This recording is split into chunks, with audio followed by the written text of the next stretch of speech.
વિદ્યાર્થી મિત્રો, અમારી યુટ્યુબ ચેનલ ટીચિંગ મેથ્સ એલજેમાં આપનું હાર્દિક સ્વાગત છે। જો મિત્રો તમે અમારી ચેનલમાં નવા હો તો ચેનલને સબસ્ક્રાઈબ કરવા વિનંતી, જેથી તમને જે નવી અપડેટ આવે છે તે અપડેટ મળતી રહે।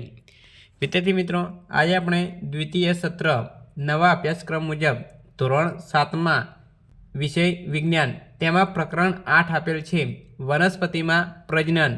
તેમાં જે સ્વાધ્યાય આપેલ છે તે સ્વાધ્યાયનું આજે સંપૂર્ણ સોલ્યુશન કરીશું। જો વિદ્યાર્થી મિત્રો તમે સંપૂર્ણ વિડીયો જોશો તો તમને સ્વાધ્યાયમાં વધુ ખ્યાલ આવશે।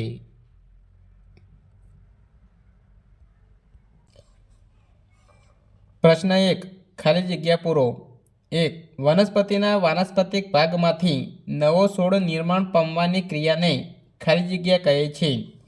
જવાબ આવશે વાનસ્પતિક પ્રજનન। 2. પુષ્પ કાં તો નર અથવા માદા પ્રજનન અંગો ધરાવે છે, આવા પુષ્પને ખાલી જગ્યા કહે છે। જવાબ આપશે એકલિંગી પુષ્પ। 3. પરાગરજનું પુષ્પના પરાગાસનમાંથી એ જ પુષ્પના પરાગાસન અથવા તો બીજા પુષ્પના પરાગાસન પર થાપણની ક્રિયાને ખાલી જગ્યા કહે છે। જવાબ આવશે પરાગનયન। 4. નરજન્યુ અને માદાજન્યુના સંયુગ્મનની ક્રિયાને ખાલી જગ્યા કહે છે। જવાબ આવશે ફલન। 5. બીજ ફેલાવાની પ્રક્રિયા ખાલી જગ્યા અને ખાલી જગ્યા દ્વારા થઈ શકે છે। તો પહેલા ખાલી જગ્યામાં આવશે પવન, બીજી ખાલી જગ્યામાં આવશે પાણી અને ત્રીજી ખાલી જગ્યામાં આવશે પ્રાણીઓ।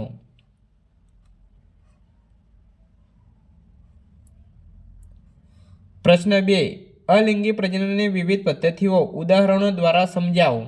જવાબ, અલિંગી પ્રજનનની વિવિધ પદ્ધતિઓ ઉદાહરણ સહિત નીચે મુજબ છે। એમાં 1, કલમ કરવી। કલમ કરવી એટલે કે ગુલાબ કે ચંપાની ડાળીને ગાંઠથી કાપીને આ ટુકડાને જમીનમાં રોપવામાં આવે, તેમાંથી તેનો છોડ વિકાસ પામે છે। ઉપયોગમાં લીધેલ ટુકડાને કલમ કહે છે અને આ રીતને કલમ કરવી કહે છે। ગુલાબ, ચંપો, મહેંદી વગેરેની કલમ રોપીને છોડ ઉત્પન્ન કરી શકાય છે। આને વાનસ્પતિક પ્રજનનની કૃત્રિમ પદ્ધતિ પણ કહે છે। 2, કલિકા વડે વાનસ્પતિક પ્રજનન। મૂળ, પ્રકાંડ અને પર્ણ પરની કલિકાને રોપીને તેમાંથી નવો છોડ ઉત્પન્ન કરી શકાય છે। મૂળ દ્વારા વાનસ્પતિક પ્રજનન, દાખલા તરીકે શક્કરિયા, ગાજર, ડહાલિયા આ બધા કલિકા વડે વાનસ્પતિક પ્રજનનના ઉદાહરણ છે।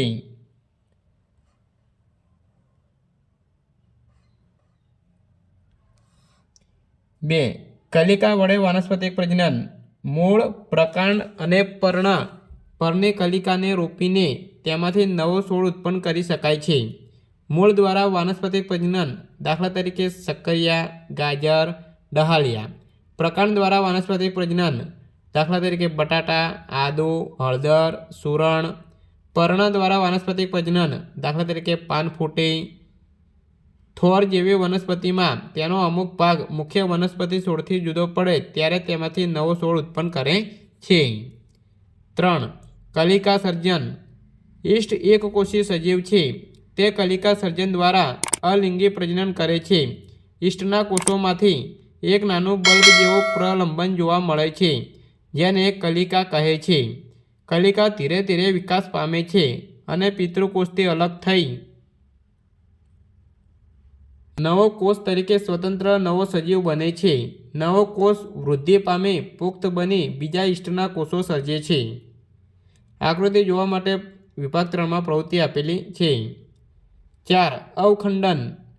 અવખંડન એટલે કે તળાવના પાણી પર લીલા રંગનો જથ્થો જોવા મળે છે, તે સ્પાયરોગાયરા લીલ છે।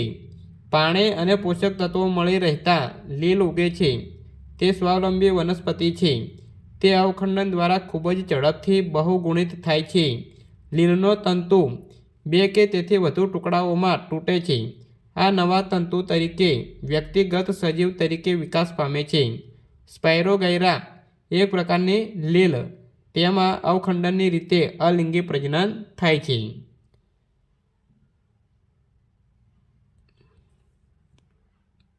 5, બીજાણુ સર્જન। તો ફૂગની બીજાણુ તાણીમાં બીજાણુઓ ઉત્પન્ન થાય છે। આ બીજાણુઓ મુક્ત થઈ હવામાં તરતા રહે છે, તેમને અનુકૂળ પરિસ્થિતિ મળતા તે સ્થાને અંકુરણ પામી ઝડપથી વૃદ્ધિ પામે છે. મ્યુકર પ્રકારની ફૂગ અને હંસરાજ બીજાણુ સર્જન દ્વારા અલિંગી પ્રજનન કરે છે. વિદ્યાર્થી મિત્રો, અહીં આકૃતિ આપેલી છે કે ફૂગમાંથી બીજાણુ સર્જન દ્વારા પ્રજનન.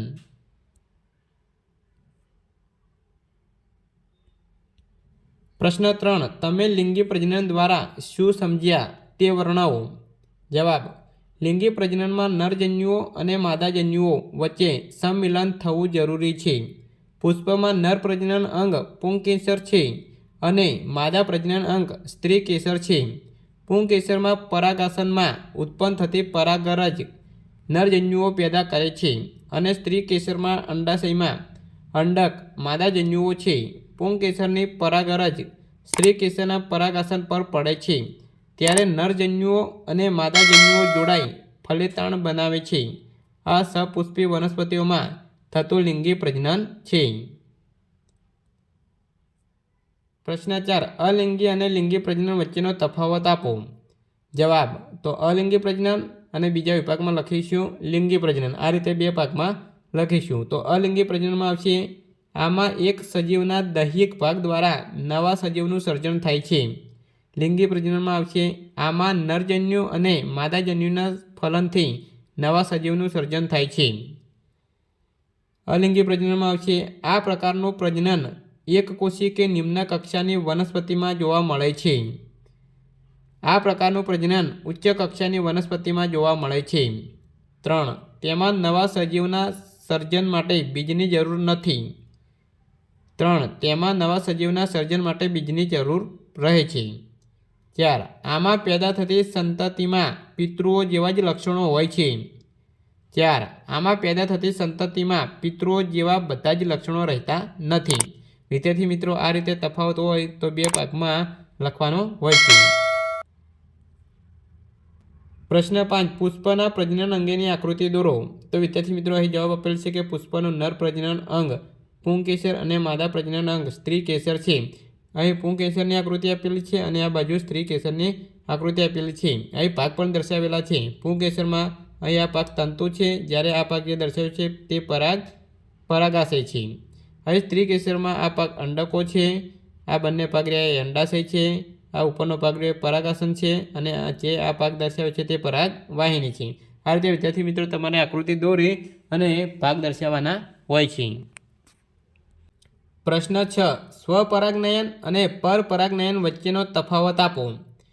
જવાબ: તો વિદ્યાર્થી મિત્રો, જ્યારે તફાવત પૂછે છે ત્યારે અહીં આ રીતે બે ભાગ પાડવાના હોય છે. એક ભાગમાં અહીં સ્વપરાગનયન લખીશું અને બીજા ભાગમાં પરપરાગનયન લખીશું.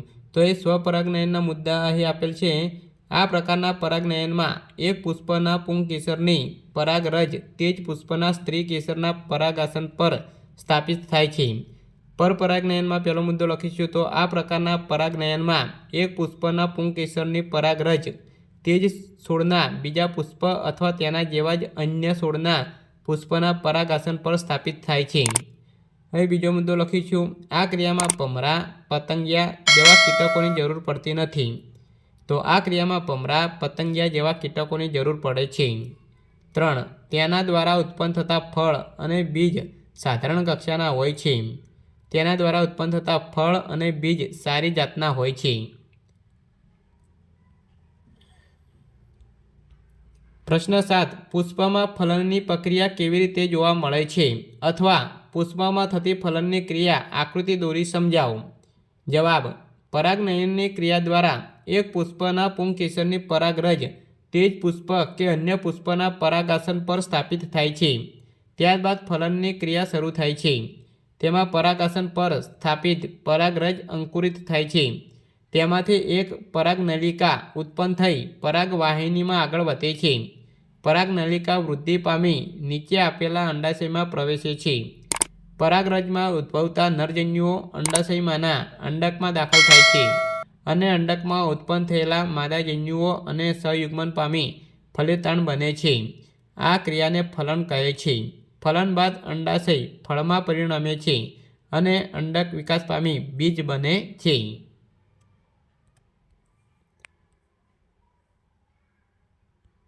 વિદ્યાર્થી મિત્રો, આ ફલન એટલે કે ફલિતાંડનું નિર્માણ થાય તેની આકૃતિ આપેલી છે તે તમે જોઈ શકો છો. પ્રશ્ન 8. વિવિધ રીતે થતા બીજ વિકિરણ સમજાવો. ઉત્તર એટલે કે જવાબ: પવન, પાણી તથા પ્રાણીઓ દ્વારા વનસ્પતિમાં બીજ વિકિરણ થાય છે. પહેલાં જોઈશું કે પવન દ્વારા બીજ વિકિરણ કેવી રીતે થાય છે. તો કેટલીક વનસ્પતિના બીજ નાના, હલકા અને પાંખોવાળા હોય છે. દાખલા તરીકે સરગવો અને મેપલ. કેટલીક વનસ્પતિના ફળ તથા બીજ હલકા અને રોમમય હોય છે. દાખલા તરીકે સૂર્યમુખીનું ફળ, મદાર એટલે કે ઓકનું બીજ. આવા બીજ પવન સાથે હવામાં ઉડે છે અને દૂર સુધી ફેલાય છે. આમ બીજને ફેલાવવામાં પવન મદદ કરે છે. તો વિદ્યાર્થી મિત્રો, એ સરગવાના બીજ અને મેપલના બીજની આકૃતિ આપેલી છે તે તમે જોઈ શકો છો.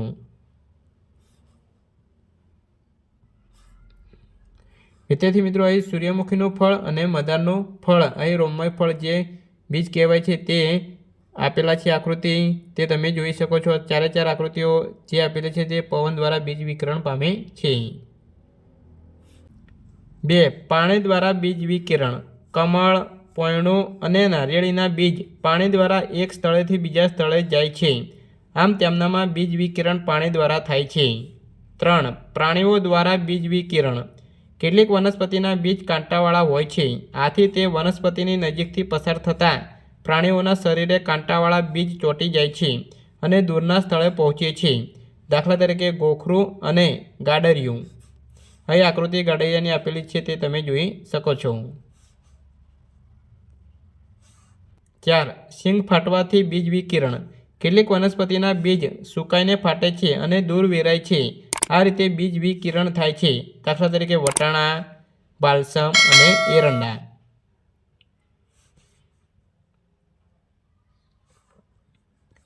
પ્રશ્ન 9. કોલમ 1માં આપેલી વિગતોને કોલમ 2 સાથે જોડો. તો કોલમ 1 આપેલ છે અને અહીં કોલમ 2 આપેલ છે. તો જોડકા જોડવાના છે. તો કલિકા, તો તેમાં જવાબ આવશે સી એટલે કે ઈસ્ટ.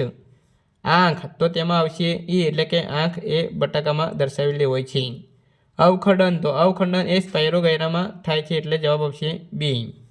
પાંખો, તો પાંખોમાં જવાબ આવશે મેપલ એટલે કે એ. અને બીજાણુ, તો બીજાણુ સર્જન મ્યુકર એટલે કે બ્રેડ મોલ્ડમાં થાય છે એટલે જવાબ આવશે ડી. તો વિદ્યાર્થી મિત્રો, આ રીતે જોડકા જોડવાના હોય છે. પ્રશ્ન 10. સાચો વિકલ્પ પસંદ કરો. 1. વનસ્પતિનું પ્રજનન અંગ ખાલી જગ્યા છે. તો જવાબ આવશે ડી, પુષ્પ. 2. નર અને માદાજન્યુઓનું સંયુગ્મન ખાલી જગ્યા કહેવાય છે. જવાબ આવશે એ, ફલન. 3. પરિપક્વ અંડાશય બીજાશય ખાલી જગ્યા બનાવે છે. જવાબ આવશે ડી, ફળ. બીજાણુ સર્જન કરતી વનસ્પતિ ખાલી જગ્યા છે. તો જવાબ આવશે બી, બ્રેડ મોલ્ડ, મ્યુકર. 5. પાનફૂટીમાં પ્રજનન ખાલી જગ્યા દ્વારા થાય છે. તો જવાબ આવશે બી, પર્ણ. વિદ્યાર્થી મિત્રો, અમારો વિડીયો સારો લાગ્યો હોય તો લાઇક કરો, શેર કરો અને સબસ્ક્રાઈબ કરો. અને તમારા મિત્રોને પણ શેર કરજો જેથી તેઓ પણ ઘેર બેઠા સ્વાધ્યાયનું સોલ્યુશન કરી શકે. અને આવા બીજા જ પાઠના જો સોલ્યુશનના વિડીયો ચેનલમાં મૂકેલા છે તે તમે જોઈ શકો છો. Thank you.